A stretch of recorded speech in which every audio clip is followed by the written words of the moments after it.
Hello good morning friends. आप सभी का स्वागत है आपके अपने चैनल संपूर्ण इंग्लिश में। तो दोस्तों, अगर आप एलएनएमयू का स्टूडेंट्स हो, हिस्ट्री ऑनर्स का स्टूडेंट हो या फिर हिस्ट्री सब्सिडी का स्टूडेंट्स हो, तो दोस्तों मैं आपको बता दूं कि ये वीडियो आपको काफ़ी हेल्प करेगी, क्योंकि दोस्तों आज की इस वीडियो में हम हिस्ट्री के एक ऐसे इम्पोर्टेंट टॉपिक के ऊपर बात करेंगे जो न केवल आपके हिस्ट्री के सिलेबस में दिया हुआ है, बल्कि हिस्ट्री सब्सिडी के सिलेबस में भी दिया हुआ है और यहाँ से क्वेश्चन बार बार आते हैं। और टॉपिक मेरा है दोस्तों सतवाहन एवं शुंग।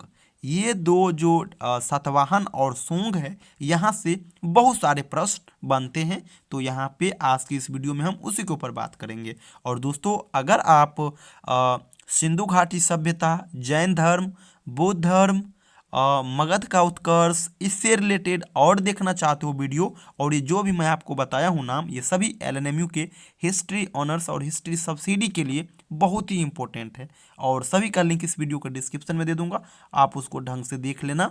डेफिनेटली क्वेश्चन वहाँ से मैक्सिमम बनेंगे ही बनेंगे, है ना। तो क्वेश्चन किस प्रकार से पूछे जाते हैं सतवाहन से? तो क्वेश्चन इस प्रकार से पूछे जाते हैं कि सतवाहनों का समाज किस प्रकार का था, मातृ सतात्मक या पितृ सतात्मक, सतवाहनों की भाषा क्या थी, सातवाहनों की लिपि क्या थी, इस प्रकार के क्वेश्चन आते हैं, है ना। तो चलिए हम वन बाय वन सभी को लेते हैं और अपना वीडियो को शुरू करते हैं। उसके बाद इस प्रकार के भी क्वेश्चन आते हैं कि निम्नलिखित में से कौन सतवाहन वंश के शासक नहीं है या फिर है। बहुत सारे प्रश्न बनते हैं ना। तो चलिए सबसे पहले हम शुंग वंश से शुरू करते हैं। तो मेरा पहला पॉइंट है पुष्यमित्र शुंग, जिसने मगध पर शुंग वंश की नींव डाली, ब्राह्मण जाति का था।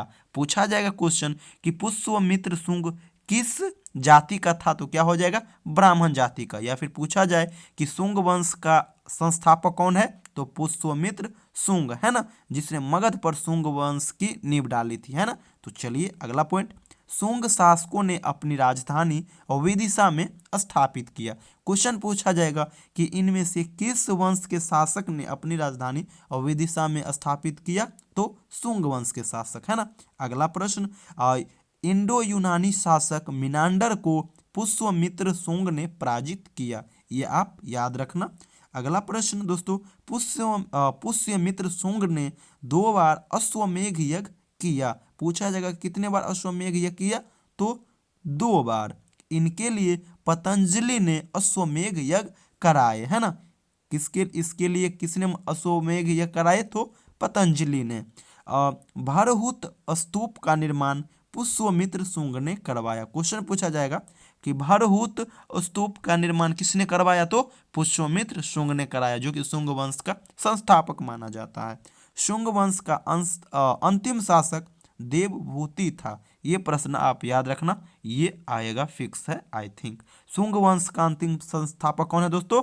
देवभूति। इनकी हत्या 73 ईसा पूर्व में वासुदेव ने कर दी और मगध की गद्दी पर कण्व वंश की स्थापना की। पूछा जाएगा कि कण्व वंश की स्थापना किसने किया, तो वासुदेव ने।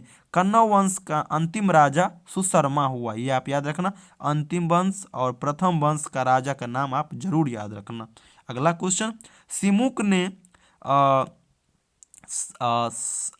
60 ईसा पूर्व सुशर्मा की हत्या कर दी और सातवाहन वंश की स्थापना की। पूछा जाएगा कि सातवाहन वंश का स्थापना किसने किया, तो सिमुक ने, है ना। याद रखना आप। सातवाहन जो जिसे आंध्र वंश कहते हैं, उसके शासकों ने अपनी राजधानी प्रतिष्ठान में स्थापित की। प्रतिष्ठान यानी कि जो अभी आंध्र प्रदेश के औरंगाबाद जिले में आता है ना। सातवाहन वंश के प्रमुख शासक थे। प्रश्न पूछा जाता है कि निम्नलिखित में से कौन शासक सतवाहन वंश से संबंधित नहीं है या फिर है। तो देखिए ये जितना भी है ये सभी उनसे संबंधित है। सतवाहन वंश के प्रमुख शासक है कौन कौन, तो सिमुक, सातकर्णी, गौतमी पुत्र सातकर्णी, वशिष्ठ पुत्र, उसके बाद पुलुमावी तथा यज्ञश्री सातकर्णी, ये सभी सातवाहन वंश के प्रमुख शासक थे, है ना। इसको आप याद रखना। चलते हैं आगे की पॉइंट पे। आगे पॉइंट बोल रहा है सातकर्णी ने 2 अश्वमेध तथा 1 राजसूय किया, है ना, ये आप याद रखना। सातवाहनों शासक के समय के प्रसिद्ध साहित्यकार हाल एवं गुणाढ्य थे। पूछा जाएगा कि कौन प्रसिद्ध साहित्यकार थे उसके समय के, तो हाल एवं गुणाढ्य ये दो थे, है ना, याद रखना आप। हाल ने गाथा सप्त शतक तथा गुणाढ्य ने बृहत कथा नामक पुस्तकों की रचना की। पूछा जाएगा कि हाल ने किसका स्थापना किया और गुणाढ्य ने किसका स्थापना किया, तो आप याद रखना हाल ने जो किया था ये सप्त शतक का, और गुणाढ्य जो किया था ये बृहत कथा का, ये आप याद रखना। सातवाहन शासकों ने चांदी, तांबे, सीसा, पोटीन और कांसे की मुद्राओं का प्रचलन किया, ये आप याद रखना।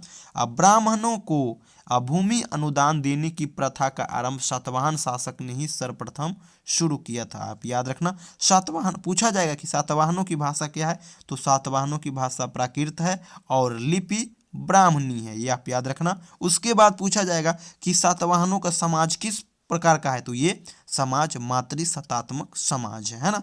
सातवाहनों की महत्वपूर्ण स्थापत्य कृतियां यानी जो उनके समय में बनाई गई, ये है कार्ले का चैत्य, अजंता का गुफा एवं एलोरा का गुफा का निर्माण एवं अमरावती कला का विकास, ये सभी सातवाहन काल का ही है ना। सातकर्णी एवं अन्य सभी सातवाहन शासक दक्षिणापथ के स्वामी कहे जाते थे। तो दोस्तों आप सातवाहन और सोंग वंश के लिए आप इतना ही तैयार करना है ना, इतना अगर कर लोगे तो डेफिनेटली यहाँ से प्रश्न आएंगे ही। और दोस्तों और वीडियो देखने के लिए इस वीडियो के डिस्क्रिप्शन में मैं लिंक दे चुका हूँ, आप वहाँ पे जाना और उस वीडियो को देखना, डेफिनेटली आपको वो अच्छा मार्क्स गेन करने में हेल्प करेगी। तो दोस्तों आज की वीडियो को यहीं पे समाप्त करते हैं, मिलते हैं आप लोगों से अगली वीडियो में। Thank you so much.